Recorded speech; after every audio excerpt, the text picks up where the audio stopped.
Here I have some slides. Yay. So yeah, we're going to talk a bit about story games and collaboration.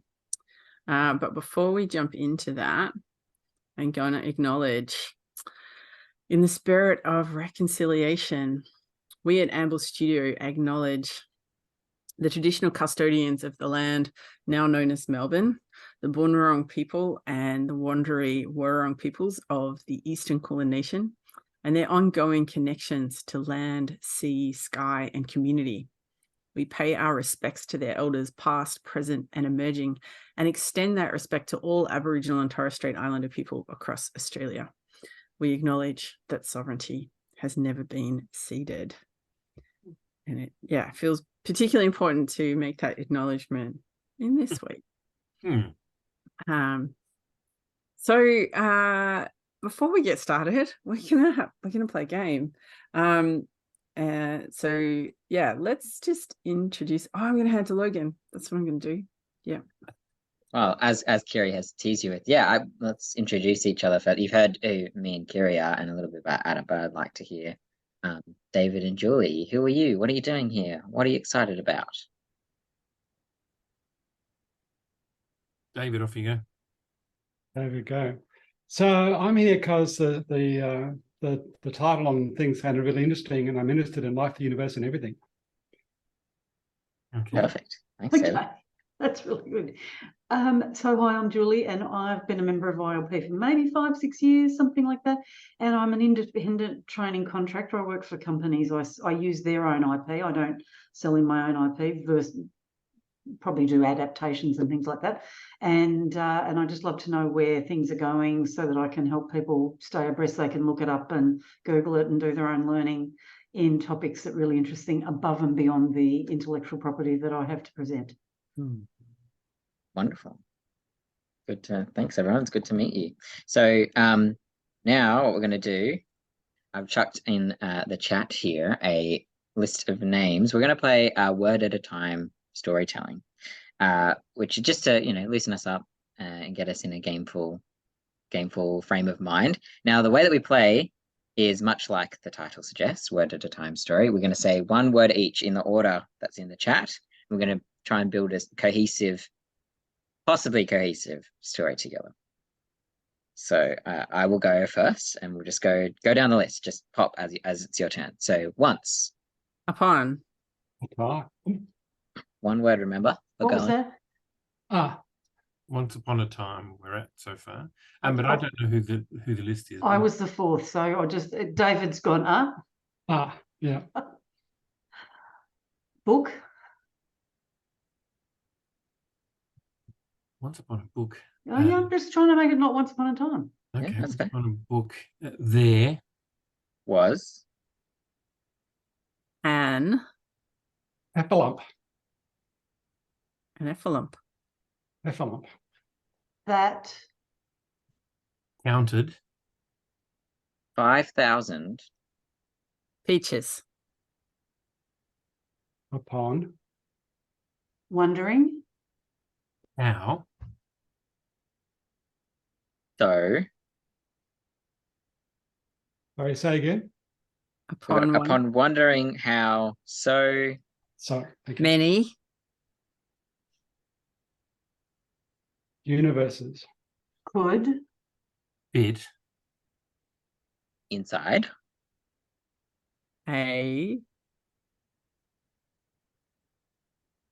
Beach bag. we'll call that one word.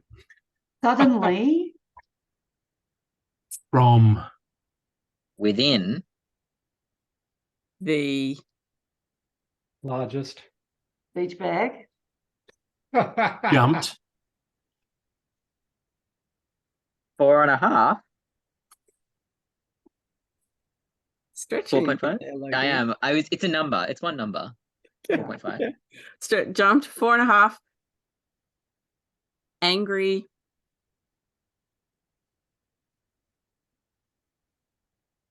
Trees. sorry. Trees. Trees. Please. 4.5 angry trees. Miraculously None Developed Any. Schizophrenia.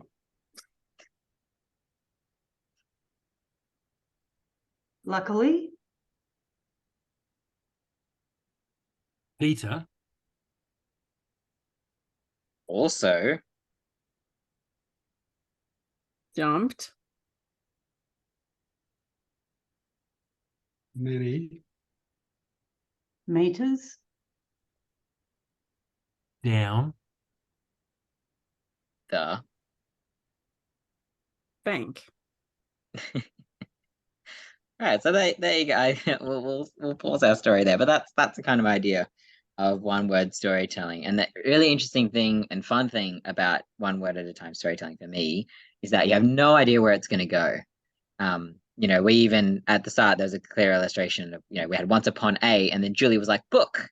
And so yeah, we can totally change the story by how we collaborate together and create something totally random, a bit fun and totally unexpected, and we can create together something that I wouldn't have told that story on my own, right? So together we created something that I could none of us individually could have created. Yeah, pretty wild. Great. So I'm going to share my slides again. Mm-hmm. That's a bit of a taste test about story games and what's exciting about them for us. Yeah, because that's our topic for today is story games as tools for collaboration. So yeah, a story game is a game where one or more people collaborate to tell a spontaneous story. So like Logan said in that example we just gave, no one knew where that was going to go. We literally just made it up amongst these people on the spot. So some other examples of story games, like it covers a really vast range. So we just played this one in the middle of Word at a Time story, which is like a really simple improvisation game. You've got at the other end, you've got like role-playing games like Dungeons and Dragons with highly complex rules and formats and mechanics and character sheets and rolling dice and all that. And then at the other end, you've got like kids just having imaginative play, which is completely unstructured, but also involves making up stories together. So one of the beauties of story games is that because of that connection to imaginative play, it's something that everyone kind of has a relationship to that. Like everyone has that experience perhaps as a child, whether or not they still connect with it as an adult. We've got that. Yeah, humans are storytelling creatures. So there is a sense in which storytelling kind of comes naturally to us whenever we're talking to people.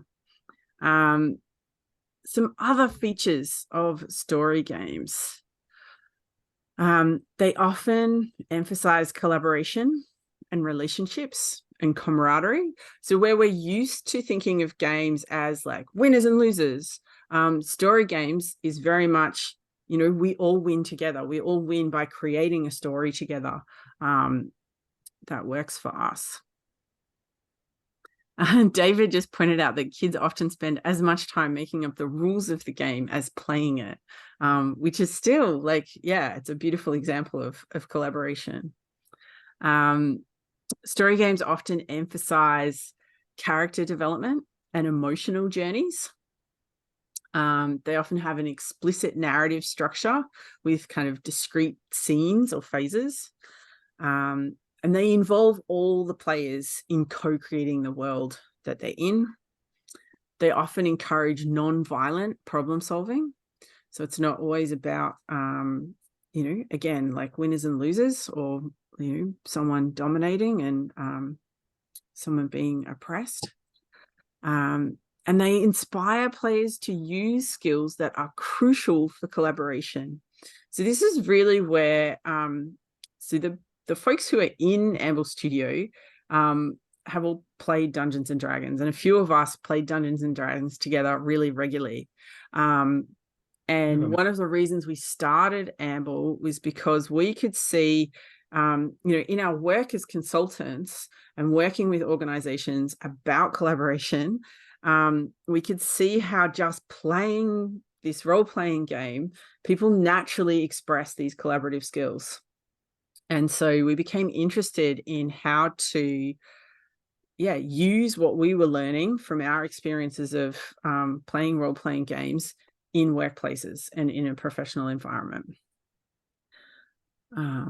Is there anything that you would like to add to that, Logan? Yeah, I guess just to be specific about the kind of skills that we're talking about, that are in the overlap between story games and key collaboration capabilities, are things like talking together, surfacing different perspectives, giving people equal voice in a conversation, thinking outside the box, thinking under pressure, thinking on the fly, adapting quickly to changing scenarios. A lot of that is really key. Like, I was thinking purely about games when I made that list in my head just now. And it's also something, those are all really crucial skills to collaboration in any sort of workplace environment, or any sort of community environment as well. So I just wanted to, give some specific examples there. Yeah. Some of the other valuable things about story games in terms of a training context is that it gives people this opportunity to kind of try on a role that's kind of not them, and then have conversations about, like, what's it like for someone in that role, which, you know, can build empathy in terms of what that role is like. But it also, often what happens is when you make things up, we're drawing on our own experience. So even though I'm talking about, oh, this is what this person over here is doing, I'm going to draw on my own experience in order to make up things about this person. And when I do that, it's almost like I kind of come back to myself. And so my experience of playing role-playing games is that I often have these moments of kind of insight, because I'm like pretending to be something else, but then I discover, like, oh no, actually that is what I'm like, or I have been in that situation, or I'm getting to play through that situation from a different perspective from the one that I usually inhabit. So it can be really powerful in those ways too. Yeah, and it can also allow people to try being, an idealized version of themselves. If they want to play the brave knight or, the strong bear, they can, live up to their full potential in a particular way, or an idealized version of themselves, and see how that feels and kind of practice it in a safe place that it's all fiction, right? There are no real world consequences, so they can be brash and, say no or say yes to various situations in this fictional game. And, maybe it goes well, maybe they fail and they learn, but there's no real world consequences. So it's a really safe place for people to try things, which, is another, depending on, what sort of game, can be really useful way of people practicing, small things as small as like having a difficult conversation, or broaching a certain topic, or practicing, a certain skill, or a certain way of being, or a different mindset. And all of those things can be applicable in a really broad range of ways. All right. So this is an example now of a game that we have designed. It's just a very short one called Meeting of the Minds. It's a 10 to 15 minute game for up to 4 players, and based in the fictional land of Playmoria. So in Playmoria, the Giant Animal Care Committee has predicted a population boom this year, especially for giant wombats, scaly stegosauri, and woolly mammoths. The members of Megabed Masters must increase their giant baby animal bed production with a new program of work. But this is a pretty unusual circumstance. How will the Megabed Masters align? So I'm going to invite us to play through this game. Yeah, and it's a short one. Just give us an experience of what a story game. Cool. So now that we've chosen characters, you can see there's sort of one sentence about them, and then there's 2 questions. So I'm going to invite you to sort of have a think on those 2 questions, what you think the answers will be as you embody this character, and then we'll go around and introduce ourselves. I'll give you a minute or so to think on those answers. Feel free to write them down, or whatever helps you capture them. No wrong answers.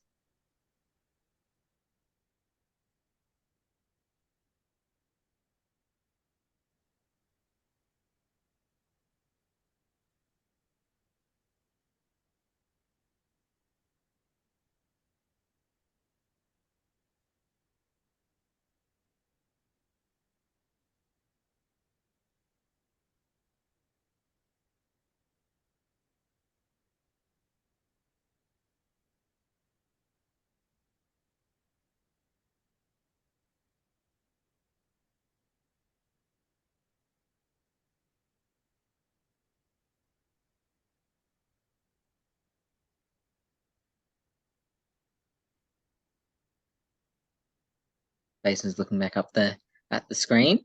So I'm going to go in the order of the characters here. So Darcy, could you please introduce yourself to the rest of your team? Good day, everyone. My name's Darcy.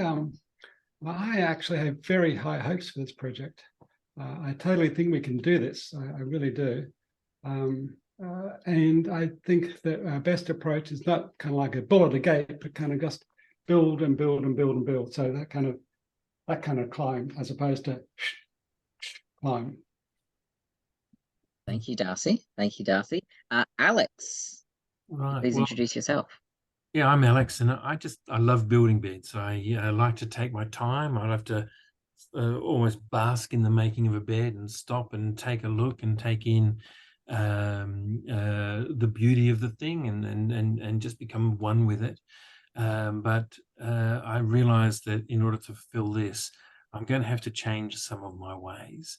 I'll have to stop being such a perfectionist and stop putting my signature on each one and start to develop some techniques for what did I say? Economies of scale. So instead of soaring one leg at a time, I'm going to do 10 at a time. And I'll mass produce the parts and then put them together, perhaps. But and just get my joy from the numbers that I make instead of the quality. Interesting, numbers over quality. Cool. Thank you, Alex. Ashley.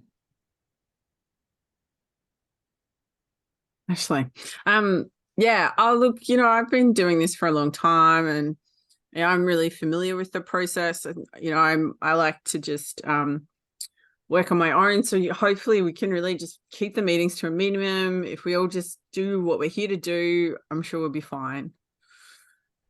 Yeah. I don't like people to interrupt my focus,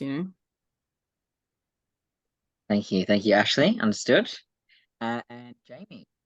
Yeah, well, look, it sounds exciting, but you know what? We all go back a long way, don't we? And don't we remember when last time we did this, we busted a gut and it just went pear-shaped. It just fell apart. Nothing occurred. I'm worried about the future. I just don't know. I can't visualize this. And I want to keep focused on what I do well. I don't want it to be a waste of my time. Fair enough. Thank you, Jamie. All right, so that is our cast of characters. Now, that's, we know them as individuals, but how do we think they will work together? So now, another gameful element of this game. We're going to roll 2 4-sided dice. Each number corresponds to one of the 4 characters, and then we're going to see how might those characters work together. So, Kira, are you about to open a dice roller? Shall I get some physical dice? There's lots of nerds at Google. So if you put 2D4, 2D standing for dice, here we go. Just a dice roller comes up for you. So it's pretty wonderful. So we've got a 4 and a 1. All right. If we jump back to the doc, 4 and 1 represents Jamie and Darcy. So Jamie and Darcy, knowing what we know of you, how do you think you two will work together? How are you going to align? Or how might you clash? What do you think? Well, I can sort of say I've already heard some words I'm worried about. David saying, let's go. We won't go bull at a gate, but we're going to go. I have high hopes. And I'm going, I hope he's right, because we need to, it's prove it, because it hasn't happened before. Yeah, you're right. It did go really pear-shaped and we all got burnt. One of my learnings from that was we actually need to get a solid plan in place first. So that's step 1 for me. Well, I'll love you for that, Darcy, because I'll be hanging off that, because that's what I'm lacking. Yeah. There you go. I'm hearing. So Darcy's got a bit of a plan, and Jamie's going to kind of cling to that a little bit. That's what I'm looking for. Find a lot of solace. Great. All right. Seems like that's some aligning there. Let's roll again. Who do we have now? 2 and 4. Okay. That's Alex and Jamie. Okay. So how will I react to that? Oh, sorry, I've got to remember who Jamie was. Julie. Okay, so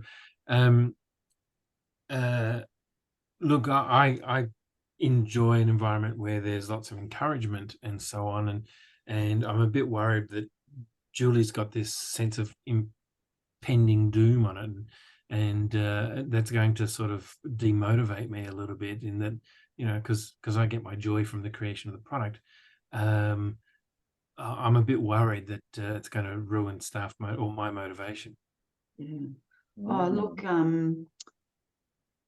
Alex, Mhm. I really hear you. I love the, you know, being able to put all that quality and attention. This is my worry, that when we start to ramp up, when we scale up, that we lose what we in essence have. And I just, you know, again, I don't have a track record. So in my bones, I feel the concern. So I just really want us to keep that quality that I know you love, but be able to scale it properly. So if we can find a way, I'm there. Right. How does that land in Alex? Does that feel resolved, or is there still some tension for you? Yeah, it was certainly less negative than I thought it was going to be, and that's good. But and I like the idea that we will try to keep the quality up, because that's what's important to me. Very nice. I would like a 3, so let's roll. We'll roll. Yeah, let's have roll no more again. 4s. It'll be a 3 and a 4, won't it? No. Oh, good. I want it. Well, 1 plus 2 makes 3. Or how about, Kira, you roll 1 die. We'll chuck a 3 in there and see what the other one rolls. Just keep rolling until you get a 3 and a something. Something, surely. There you go. Hey, 3 and a 2. But Okay. Ashley Alex and Alex. Ashley, what do you reckon? So Right. Ashley, you go first, because sorry. So Kiri, you go first. So I'm listening to all these other people talk about themselves, and I'm getting really impatient, because we've just got to get on with the work. Enough of this jibber jabber. And if you all just do what we're paying you to do, we'll be fine. But I'm really stressed. Like I just need to get on with it. It was 3 and 2, wasn't it? So it's me. Mm. Yeah. Look, that's not an environment I think that I'm going to be comfortable in, because there's a craft in this, and just working to a deadline. I think I might be going to seek.com. It's a bit. I remember this from last time when we found last time, as Julie was saying, one of the problems was that we were driving towards a deadline, and it wasn't fun anymore. Hang on, are you saying it's my fault that we failed last time? I don't think that's very fair. I'm not apportioning blame, Ashley. I'm just suggesting that the environment wasn't very conducive to my way of working. Look, all I'm saying is I just want to get on with my job. I don't want to deal with all this emotional stuff. I just want to get on with my job. But we're a team. Group hugs. Yeah, look, I trust you to do your job. I just need you to trust me to do mine. Oh, look, I'm happy to do my job, but I just, I'm a social creature, and I just think we should, together everyone achieves more. So, it would be good if we were all working together towards the same goal. Other people play? Yeah, if you want to jump in, go for it. How do you think? What would Darcy bring? I'm feeling guilty about the way I'm behaving. We're playing. I'm playing into it. Yeah, I'd like to go back to something that Alex said before around, sort of not just one bedpost at a time, but kind of cut a bunch of them and then stuff. And so for me, one of the ways of getting both, because we've got a lot of beds to get out the door in time, and we want to have them good enough. We don't want them perfect. We really want them good enough. And so one of the things that I think we really got to do is to make sure we've got a good process or a system in place to make sure that the 10 legs are cut well enough, for example, and that they're put together in the right way and all of that. We don't have that in place right now. Again, that was one of the reasons why things went pear-shaped last time. So I think if we have a short meeting that kind of sorts that process out, then we can get on with it. Well, can I just chime in too? I'm just wondering, should we just rethink this whole goal? How sure are we that there's going to be a lot more birth of big babies, giant babies? you know, maybe we're overreacting to the whole thing and we could just keep going the way we're going. Rolling right back. It's interesting, and yeah, and as we're seeing here, as people more jump in, and we can really broaden the scope and really go deep with these characters. So there's a lot that can happen there. And yeah, just hearing from Adam and Kiri, like, yeah, we're playing roles and we're all checking in with each other, and we're all okay. So that's good to check in as well, and sort of dusting off the character now. If we scroll on down, dust off the character, say goodbye to these folks, and think of them from a sort of like a bird's eye view. We look into an epilogue of this story of the Mega Bed Masters. Yeah, now that we've sort of seen how this team is sort of interacting together and a plan maybe forming, how do you think the big baby bed building project will go? Like, will it succeed? Will they get enough beds out? Do you think the characters will enjoy being in this team? And if you could change anything about how this team is made up or how it's working, what would it be? Feel free to jump in at any time. Well, my first thought, and this is just from my bias, but I really think they needed to do some work on the team itself before they do anything else. They don't know each other and they don't understand each other very well, and they're all working relatively independently and differently. It'd be nice if they were building on each other's skills and positives. Yeah. Thanks, And try to work with some strengths. So where Ashley loves independence and wants to be left alone, you know, organising some tasks that would give her what she wants, use the strength of independence, and others might need sort of more collaborative efforts, sort of working together on all the legs cooperatively and handling them to her to do something unique with them or something like that. They've got losses. They're all fearing the loss of quality or the loss of control or being taken back to a nasty place, and sort of discussion of what they could lose compared with what they could win if they could band together more. That's a great insight. Thanks, Julie. Lots of fear about loss that they could talk about. David, what would you bring in? Couple of things. So I would borrow from Agile and say, let's do a weekly stand-up, or you know, not a weekly stand-up, I guess. But you know, the kind of 15 minutes at the start of every day, kind of how we're tracking your stuff, and then a weekly debrief. It's not clear we'd have to figure out if we're all located on the same kind of in the same shed or what, because if we're all in the same shed and building beds, then there's scope for kind of morning teas and stuff together to kind of build that connection as well. Nice. I'm hearing a lot more team cohesion. Go ahead, Adam.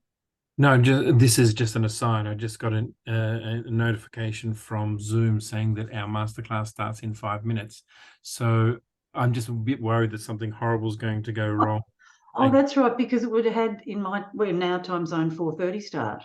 Yeah. In the calendar. Also means we're very likely to get a few people dinging in to come in if they think it starts at 4:30. So never mind. That's good. Sorry. Back to the program. All good. Thanks, Adam. Thanks for the heads up. But yeah, I'm hearing a lot of team cohesion and relationship building would really benefit this team more than anything else, and once they know each other a bit better. I also want to raise, firstly, I'm sure Logan found it very amusing to hear me talk about like wanting to work all by myself and having enough of all these meetings and all this emotional bullshit, because that is completely not the way that I communicate in teams. You did it very well. And secondly, even though that's not familiar to me, in inhabiting that role, what really had an impact on me is when David was talking about like, let's get together and talk about the system of how we're going to do this work. Like that was kind of attractive to me in that role, and having clarity around like, okay, we're going to spend this amount of time together And we're gonna with these clear outcomes, it sort of felt like, okay, yeah, look, I can see the value of that. So I just wanted to kind of give that feedback from that perspective. Nice. It sounds like we also kind of getting a better understanding of people who do think in that way, what might, work for them, what might bring them along, and meet them where they're at. So yeah, there's a bit of like empathy building, or walking in someone else's shoes to a certain extent. And I guess, I just like some taking another step out to the players, like Adam, Julie, and David, as yourselves. How was that experience for you? What was it like to embody someone else, and like how different was that person from you, and were you reminded of any real life situations?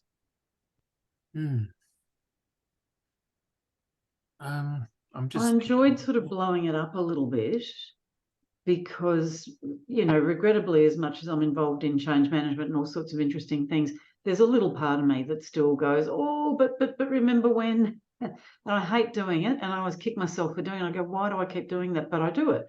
And so I just tried to sort of make it a bit more doom and gloom. There will be someone, even if they don't say it, there's someone thinking, even if they say it after the meeting, yeah, this won't work because remember when we tried and it was a complete disaster, so let's go along with it. So just so far, and then, but don't put too much energy in. That was my kind of character notes. So it's good to become in anonymity of not being Julie, be able to play this person doing that thing, and then you get to live at large and sort of hear how it all sounds and see how people interact with it.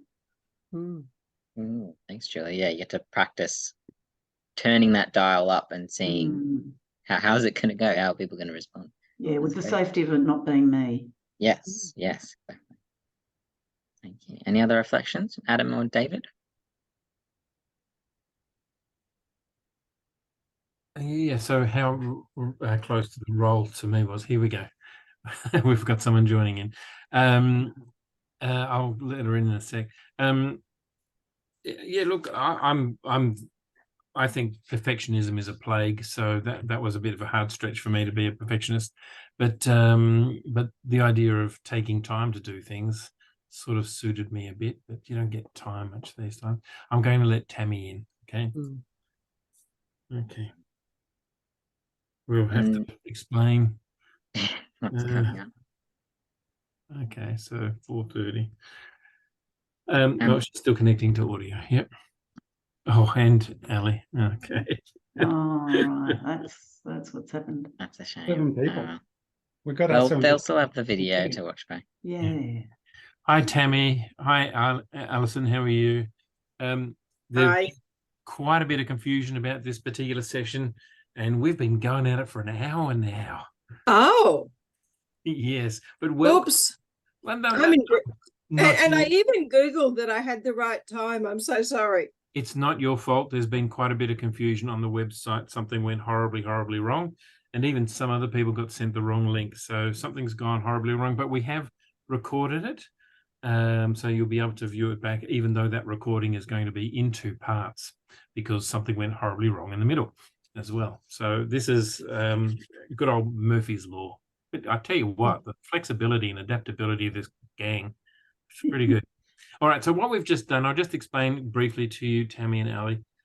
We've just been playing a game where we took on characters and role-played some characters in a mythical town called, I can't remember, Moria.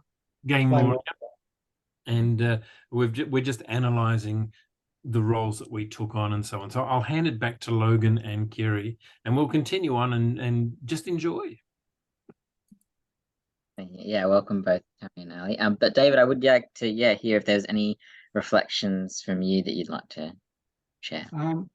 So I found the role kind of Darcy has high hopes. Well, that's yes, and so kind of a bit empty. So I guess kind of brought what I know to it and proceeded from there. So I guess played myself basically. Right. And how did that feel in the context of these other sort of fictionalized people? Well, I didn't quite realize that I was playing myself, and I was kind of chuffed to get positive responses when they came through. Oh, that's really interesting. In hindsight, you're realizing you were kind of playing yourself. Yeah, quite right. In hindsight, spot on. There you go, wonderful. Yeah, which speaks to what Kiri was saying earlier, that even oftentimes, even when we put on a character or a caricature, we're drawing from our own experience to make up whatever this person would say.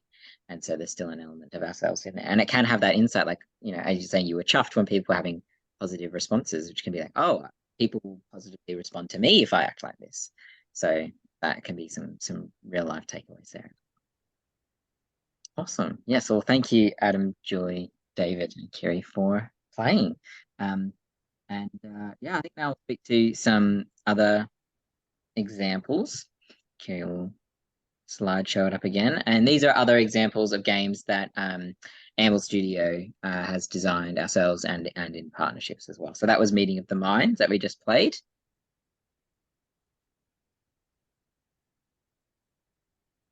All right. Do you want to talk to these ones, Kiri? Yeah, so there's another game that we made kind of during lockdown. So mostly Amble makes story games and physical games, so games for people to play in person. But of course, during the COVID times, that wasn't possible. So we made Office Heroes, and this is one where it works best alongside a video call. So you'd be talking to people, but there's a special website that you go to, and the prompts are coming up as questions. So you take it in turns to answer the questions, and as you're answering the questions, you're telling the story together. And yeah, Office Heroes is a game of superheroes with wild office-based powers, like being able to shoot paper clips from your fingers or things like that. And it's a 60 to 90-minute game for 2 to 6 players. A threat emerges in the office, and the question is like, how will you use your powers to deal with that threat? And one of the crucial things we find with these story games is that the magic really happens in the debrief. I'm sure you'd be familiar with this as trainers too, that, the game kind of gives people an experience, but then having that debrief at the end that then draws the insights out, or gets people to reflect on, okay, you had that experience, you acted in those ways. What does that say about you, or what does that say about your team, or what you like or how you don't like to work? What are the things you did that surprised you? That's really where the magic kind of happens. So Office Heroes. Another game that we've worked on that's kind of becoming a lot more prominent right now is called the adaptation game. So we worked with Ben Pederick from Deakin University and a couple of other people, and Marybeck Council was very involved in our initial kind of co-design of this. And this is a game about climate change, and in particular facing imaginary climate disasters based on local and global science in a 2 to 3 hour workshop. So in the adaptation game, players imagine themselves preparing for different climate related disasters. And it helps people to kind of get unstuck in their climate change preparation, because it's inviting them to think about what kinds of things might happen. And what might you do to build your resilience around that? And one of the really key things that comes out of TAG is that community conversation. So it supports people in the community to have conversations with their neighbours and share ideas and possibilities, learn about local programs. And so it's sort of building that community resilience by having the conversation about what might happen. Yes. Yeah. And I guess to one way I like to frame it is that the general theory of change of this game is to take people's big clumpy fear of climate change, it's so big and scary, I can't even think about it, I don't even know what to do, I'm just going to not think about it, or feel super overwhelmed and not know where to, that stuckness that Kiri was talking about. And through playing the game, they play through a science-backed experience of what might happen to them. So in a fictional sense, they get to practice what they want to do. And again, it's in that fictional setting, so there's no real world consequences. They're not, spending any real money, and the time is just the workshop. And they get to practice so that, and they get an experience of how that might impact or change the impacts of climate crisis events, so that when it really happens, they have an experience, though fictional, it still has the same impact when people go to remember things, of actions that they can take forward, or a first step that they want to do. David, I can see you've got your hand raised. Yeah, so presumably the local part is, here's the global situation, but here you are in Cunnamulla. So what's happening in Cunnamulla is, or here you are in Bondi or Broome or whatever. Exactly. Yeah. So that's why we partner with the local council at each place to have, so on the LGA, local government area scale, to have the map is of the LGA, and is floods will affect some places and bushfires others. So localize it to each place. Exactly. Yeah. So yeah, there's other games that we've got in process, but those are sort of just some examples of the sorts of different things you can do with story games, and how they can support people to have difficult conversations. In a serious, or like a silly kind of, like Office Heroes is very silly. I'm shooting paper clips out of my fingers, right? And Tag is on the more serious side, and that's a spectrum, and it can sit anywhere on there. And at any point in that spectrum, still have, through the debrief, really important, actionable insights. So some of the keys to successful story game learning is letting people know what's happening, what's expected of them, and really lowering the bar. So for example, in the Tag game, because we're kind of delivering that with the general community, rather than getting people to like play a character, we just tell people to play themselves. Just imagine themselves going into the future, and each phase of the game is another 2 years into the future. So that makes it really easy if people don't feel like they have to make up a lot of stuff. In Office Heroes, people are given a character, but it's very light, and it's just it's kind of like they have their superpower, and that's kind of, they have their name and their superpower, and then they make up, I think, one other thing about themselves. It's a really simple characteristics. So yeah, letting people know what's happening, letting them know what's expected of them, lowering the bar so that they don't feel like they have to like perform well or look good. Giving players safety tools. So like in the adaptation game, for example, we have like a pause card. So if someone's confused, they can raise the pause card. The other thing about story games is, because they're emergent, because we're making it up as we go along, there's always a possibility that something will get made up that someone feels really uncomfortable with. And so we have that pause card for that moment as well. And make it really clear, you can stop at any time, you can ask people to rewrite the story, and the point of the game is to have fun together. So if it stops being fun, then we can change that. We can have control over that. It's interesting because in improvisation, you can always do a rewind. So if you're doing an improv and it's going too far forward, you hit the rewind button and go back to a safer place, I suppose, is what we're talking about here. So that's what you can do with some of these games. Yeah, fabulous, Adam. Exactly. So that, those kinds of safety tools are really useful. It's helpful to model what play looks like.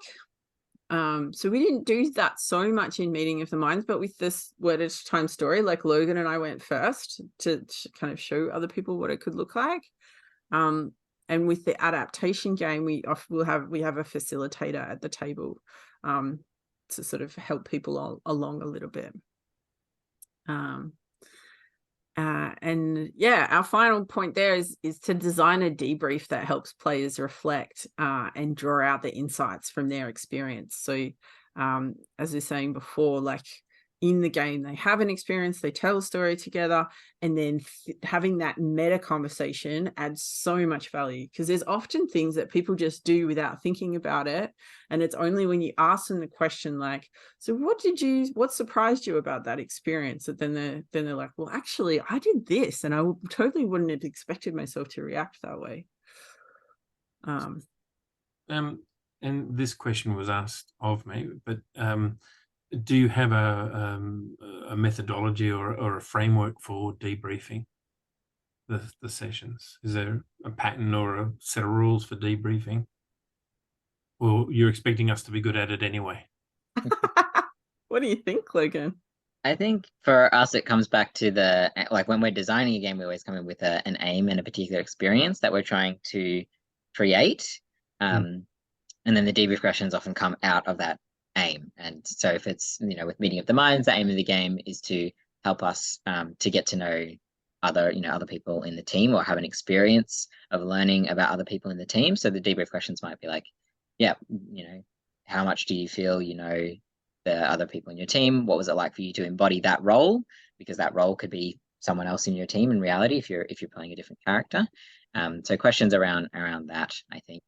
That would be my starting point. But then often, questions like what was surprising, what was unexpected, what was difficult, what came easy. Those kinds of questions are often good, like baseline ones, to get people thinking and generate some insights there as well.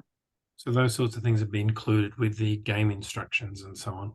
Yeah. Anytime we design a game, the debrief questions are part of that. Yeah. Right.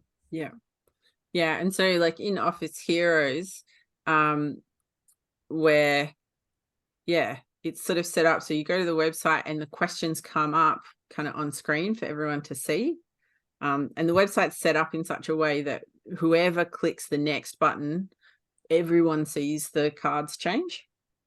And when it gets to the end of the game, like that debrief is there. We've put cards there with debrief questions to help people think about the experience. So when we design games, we put that in. But like as a facilitator, like Logan said, I'd be going back to like, what was your intention in running this game? And then asking people the questions that will bring you closer to your learning goals. Okay. Excellent. Yeah. Yeah.